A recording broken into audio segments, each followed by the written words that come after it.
자, 여러분 반갑습니다. 부득이하게 3주차 수업도 원격 강의로 하게 되었습니다. 공지해드린 바와 같이 우리 교재와 우리 사이버대학 강의 자료실에 오늘 공부할 교재 제1장 관리회계 이해를 올려주시고 교재와 병행해서 PPT 파일도 보시면서 수강하시면 되겠습니다. 자, 우리 교재 제1장 관리회계 이해 4페이지를 보겠습니다. 제1절에 보면 관리회계의 관리회계의 개념이 무엇인가 하는 것, 그리고 역할이 무엇인가 하는 부분을 언급하고 있습니다. 4페이지 갈로 1을 보면 관리회계의 개념, 회계는 정보 이용자들이 자원 배분에 관하여 합리적인 의사결정을 할 수 있도록 기업의 경제적인 활동, 비경제적인 활동은 회계정보 아닙니다. 그죠? 경제적 활동을 화폐적으로, 객관적으로 측정, 기록, 분류, 요약하여 이를 정보 이용자에게 전달하는 시스템을 회계라고 한다라고 설명되어 있습니다. 기업에서 이루어지는 다양한 활동은 회계정보 시스템을 통하여 계량적으로 측정된 회계정보의 형태로 가공되어, 이 가공된다는 것은 회계정보로 변환된다는 얘기죠. 자료를 정보로 가공되어 내부 경영자와 종업원, 또 외부의 주주나 채권자, 소비자, 과세당국 등의 외부 정보 이용자에게 제공이 되고 정보 이용자는 회계정보를 그들이 필요로 하는 다양한 목적을 위하여 활용된다 하는 부분이 우리 강의 교재 PPT 파일 1페이지에 나와 있습니다. 1페이지 PPT 파일 보면 관리회계의 개념이라고 해서 회계란 것은 정보 이용자의 자원 배분에 관한 합리적 의사결정을 위하여 기업의 경제적 활동을 화폐적으로 측정, 기록, 분류, 요약하는 정보 이용자에게 전달하는 시스템이다. 즉 다시 말하면 이 회계란 것은 기업을 표현하는 언어입니다. 막연하게 그 기업이 좋다, 나쁘다, 크다, 작다 이것이 아니고 그 회사의 예를 들면 삼성전자의 2019년도에 총 매출액은 얼마, 수익 금액을 얘기하는 거죠. 그리고 얼마의 비용이 들어가고 당기 수익액은 얼마다. 그리고 삼성전자의 자산의 얼마, 부채가 얼마, 자본이 얼마이기 때문에 삼성전자의 현재 주가는 어떻다. 본인이 회계정보의 외부 이용자인 투자가들이 판단할 때 본인이 봐가지고 삼성전자가 아주 안전하다, 없어질 회사는 아니구나, 부도날 회사는 아니구나, 적어도 우리나라 최고의 기업이고 세계에서도 열 몇 번째 꼽을 수 있는 그런 기업이기 때문에 절대 내가 투자한 금액이 하루아침에 제로가 되지는 않겠구나. 그리고 삼성전자의 몇 년치 재무제표를 분석을 해보니까 성장성도 상당히 좋다. 따라서 미래 가치도 내가 판단할 적에는 훨씬 더 지금의 주가보다는 높아 보이기 때문에 투자를 해야 되겠구나 라는 의사결정을 할 수가 있다는 얘기죠. 그리고 회계 정보 이용자는 경영자나 종업원을 비롯한 내부 이용자, 그리고 그 우리 기업에 투자를 할 주주나 그 기업에 돈을 빌려줄 채권자, 금융기관 이야기하겠죠. 또 그 기업의 제품을 구매할 소비자나 또 그 기업의 경영활동을 통해서 발생된 이윤을 세금으로 내야 되는, 납부해야 되는 그런 과세당국, 예를 들면 국세청이나 세무서 등의 회계정보의 외부 이용자들로 나눌 수가 있다 하는 얘기. 다시 한번 회계정보를 정의를 한다 그러면 기업의 경제적 활동에 관한 정보를, 경제적 정보를 화폐적으로 측정, 기록, 분류, 요약하는 것을 회계정보라고 한다. 따라서 이 회계정보는 다양한 외부와 내부의 회계정보 이용자들에게 다양한 목적으로 이용 또는 활용될 수가 있다 하는 것입니다. 그러면은 관리회계란 무엇인가? 관리회계는 기업의 경영자를 대상으로 하는, 또 기업의 경영자가 아니라도 관계는 없습니다만 경영자를 대상으로 하는 경영활동을 위한 의사결정과 통제활동, 통제활동을 컨트롤링으로 볼 수도 있겠지만 여기서는 경영활동, 매니지먼트로 이해를 해도 되겠습니다. 참고로 말씀드리자면 우리가 산업화 시대에는 경영 관리라 하면 매니지먼트 개념으로 되었지만 지금 세계화 정보화 시대에는 거저 기업을 운영한다, 관리한다는 매니지먼트 개념으로는 경영이 없을 수가 있겠죠. 따라서 지금 세계화 정보화 시대의 어떤 경영 관리란 것은 앞에 하나가 더 붙어야 됩니다. 스트레지c 매니지먼트, 전략적 경영 관리. 스트레티직, 전략적이라는 표현이 들어가는 게 좋습니다. 따라서 통제 활동에 필요한 다양한 정보를 제공하는 회계 분야를 관리 회계라고 한다. 참고로 여러분들 우리가 지난 시간에 회계의 종류에 대해서 공부를 해봤습니다. 한 번 더 살펴보도록 하겠습니다. 회계는 크게 재무회계, 관리회계, 세무회계로 나뉜다고 했습니다.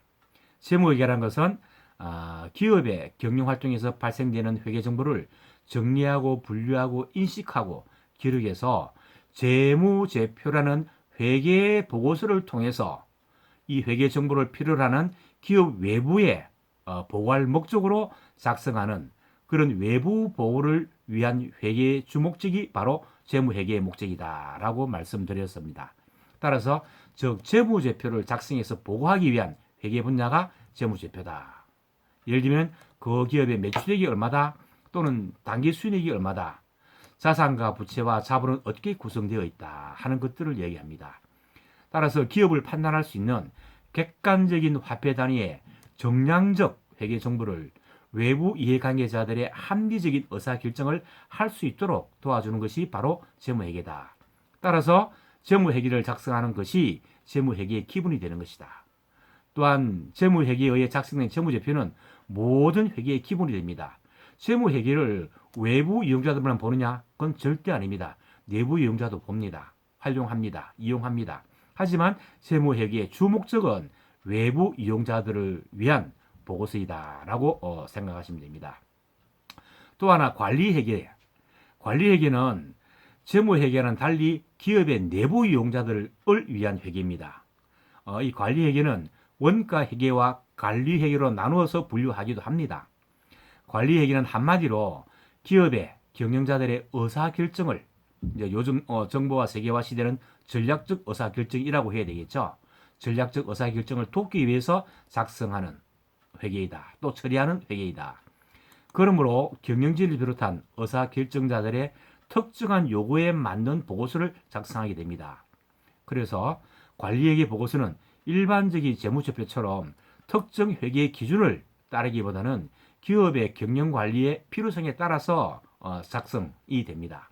예를 들면 경영계획을 수립하기 위해서 또는 신제품 개발을 하기 위한 원가를 추정하기 위해서 또 때로는 제품 가격을 결정하기 위해서 또 아니면 자본의 예산이나 기업 자본의 예산이나 투자 의사 결정 등등을 하기 위해서 필요한 회계 분야가 바로 관리회계이다. 또 관리회계를 관리회계와 원가회계로 나누기도 한다고 했는데 원가회계란 것은 한마디로 쉽게 표현하면 제품의 원가를 계산하는 회계입니다. 삼성 스마트폰의 재료비는 얼마? 거기에 투입된 직원들의 종업원들의 인건비는 얼마? 또 기타 제조비는 얼마? 그래서 삼성 스마트폰의 제품의 원가는 얼마? 라고 우리가 추정을 해볼 수 있듯이 제품의 원가를 계산하는 회계이다. 따라서 원가 회계는 원가의 개념이 무엇인지 또 원가 계산, 원가 보고서 작성 등을 위해서 원가 계산에 필요한 내용을 다루는 분야가 바로 원가 회계이다. 따라서 제품 원가 계산은 기본적으로 해야 되기 때문에 수학적, 계량적 기법을 이용해서 원가를 배분하고 원가 추정의 문제를 다룬다. 제가 쉽게 말씀드리는 겁니다. 그러면 세무회계는 무엇인가? 자, 기업이 경영 활동을 통해서 벌어들인 이익은 세법에 따라서 과세 당국에 세금을 납부해야 됩니다. 국세청이나 세무서에. 따라서 세법의 규정에 따라서 과세 소득을 측정해서 세금을 납부하기 위한 과정이 바로 세무회계 분야입니다. 현행 세법상 규정된 모든 세목들에 대한 세금 계산을 해야 합니다. 그러므로 법인세 등의 각종 세금에 대해서 기업이 과연 합리적으로 얼마를 내야 하는지 세법상의 기준과 기업이 작성한 재무제표에 의한 당기 순이익을 비교해서 조정하기 위한 역할을 하는 것이 바로 세무회계 분야라고 보면 됩니다. 세무회계는 따라서 세무회계는 기업의 재무회계와 세법상의 차이점을 조정하는 역할을 하는 것, 그것이 바로 세무회계다. 내가 방금 여러분들에게 어떤 차이점을 조정하는 역할을 하는 것이라 그랬는데, 조정 역할을 하는 사람은 누굽니까? 바로 세무사 또는 기업의 규모에 따라서 공인회계사가 그 역할을 하고 있습니다. 간단히 말하면 재무회계는 기업의 외부 이용자들을 위해서, 관리회계는 기업의 내부 이용자들을 위해서, 원가회계는 완성된 제품의 역사적 원가. 역사적 원가라는 것은 지금 투입된 실제 그들의 원가를 역사적 원가라고 하죠. 또는 신제품 개발을 하기 위한 그런 개발하기 위해서 필요한 미래 원가, 즉 예정 원가라고 합니다. 예정 원가를 산출하기 위해서 하는 회계를 원가 회계라고 한다. 라고 간략히 다시 한번 말씀을 드렸고, 참고로 여러분들 그 회계 관련 자격증 알고 계시겠지만 잠깐 소개를 해드리도록 하겠습니다. 전산회계 분야의 1급과 2급, 전산세무 분야의 1급과 2급, 또 기업회계의 1급과 2급, 회계관리 분야의 1급과 2급, 재경관리사 또는 IFRS 관리사 또는 회계사, 세무사 등의 자격증이 있습니다. 참고로 한 번 더 말씀드리면, 여러분들 회계 분야는 레드오션이 아닙니다. 블루오션입니다. 레드오션이 뭔가 아시죠? 피 튀기는 경쟁을 치러야 하는 분야, 그것을 레드오션이라고 합니다. 블루오션은 상대적으로 경쟁이 그렇게 심하지 않고 무난히 정착할 수 있는 그런 분야를 블루오션이라 본다 그러면, 이 회계 분야는 제가 볼 때는, 또 사회적으로 볼 때는 블루오션에 해당됩니다. 그 이유 중에 하나가 바로 회계는 해보지도 않고 막연하게 어렵다는 선입감을 가지고 이렇게 진입을 하지 않기 때문에 그런 경향이 있지 않나. 또 하나는 회계는 기업의 어느 조직이든 회계 분야가 없는 조직은 없습니다. 당연히 기업의 경영 관리에 직접적으로 연관이 되는 그런 분야가 바로 회계 분야입니다. 여러분들, 제가 아까 경영 관리, 매니지먼트, 스트래티직 매니지먼트 말씀드렸는데, 경영 관리의 약자가 바로 경리입니다. 여러분들, 경리, 내가 어느 회사에 경리직에 취업을 하려고 한다, 또는 어느 친구가 어느 회사 경리직에 취업을 했다, 이런 얘기 많이 들으셨죠? 경리는 바로 경영 관리의 약자입니다. 따라서 회계 분야는 경영 관리와 직접적으로 매우 연관성이 있는 그런 직무 분야이기 때문에 최고 경영진을 비롯한 경영진과 굉장히 많은 연관성을 가질 수밖에 없습니다. 제가 온라인이기 때문에 이 정도만 말씀을 드리도록 하겠습니다. 이어서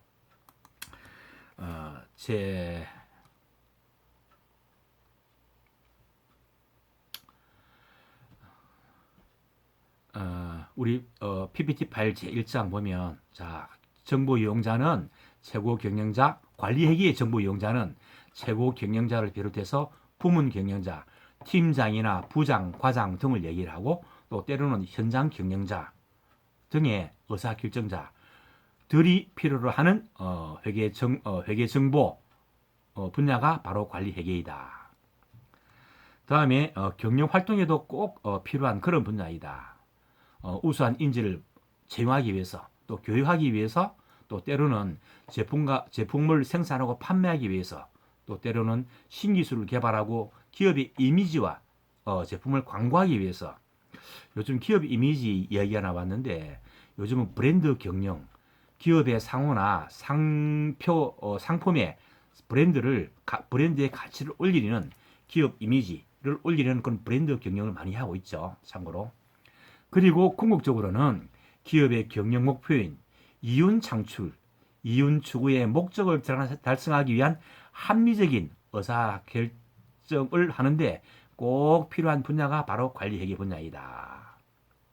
그리고 이 관리회계 정보는 제품의 원가라든지 생산과 판매, 경영 목표를 세운다든지 예산을 수립한다든지, 또는 여러 가지 안 중에서 최적의 어떤 안을 선택하기 위한 그런 대안을 분석한다든지, 또 때로는 구성원들의 활동 결과에 대한 적절한 평가나 보상을 해주기 위한 정보로도 활용될 수 있다. 예를 들면 A 파트, 같은 기업 조직 내라도 A 파트, B 파트, C 파트가 있다 그러면 A 파트의 그 경영 활동 결과가 어떤가, 그리고 거기에 대한 적절한 평가나 보상을 해주기 위해서도 관리회계 분야가 꼭 필요하다.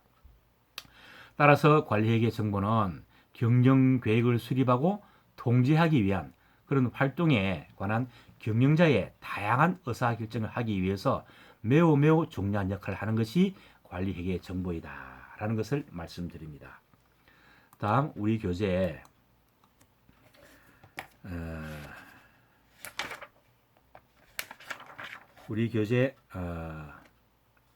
4페이지 관리회계의 역할 보도록 하겠습니다. 교재 4페이지 갈로 2 되어 있죠. 관리회계의 역할.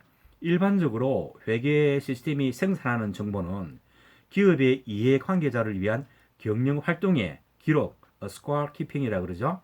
다음에 경영 상황에 대한 경영자의 주의 환경, attention, directing, 또는 경영자가 직면하는 문제, problem solving, 문제를 해결하기 위한 것으로 그 성격을 구분할 수가 있다라고 되어 있습니다.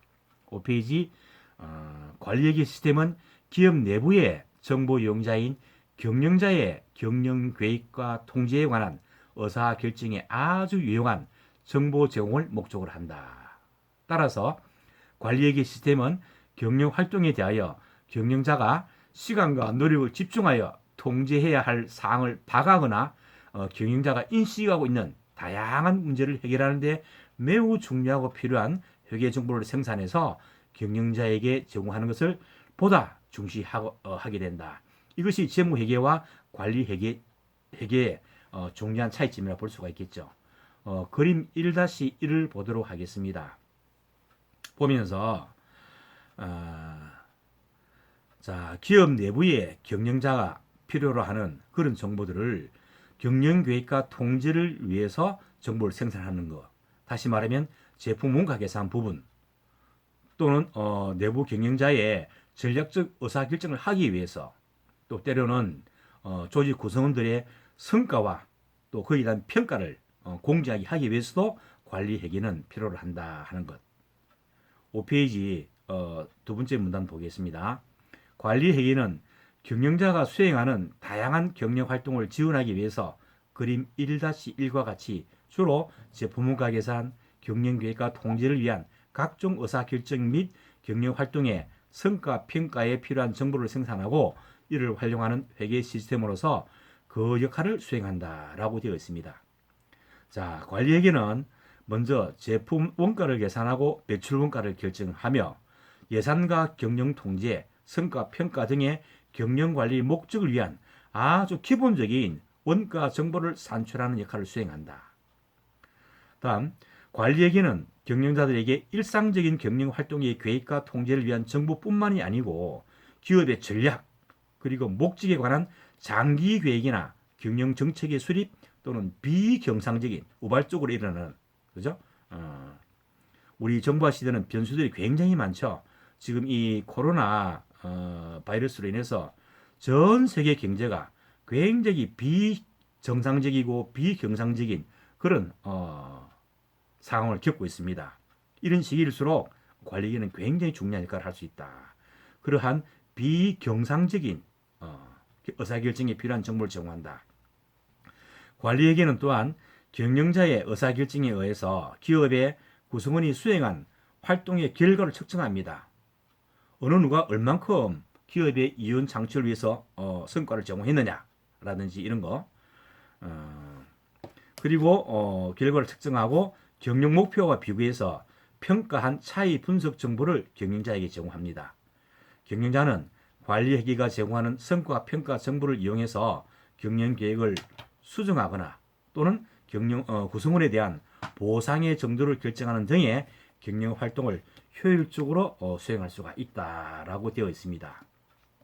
자, 다시 한번 말씀드리면 관리회계는 꼭 내부 이용자만 재무회계는 회계 정보의 내부 이용자만이 활용하는 것이 아니고 내부 이용자들도 활용합니다만은 이 관리회계 분야는 특히 관리회계의 목적은 회계정보의 내부 이용자들이 이용하기 위한 것이 바로 관리회계의 목적이다 하는 것을 말씀드립니다.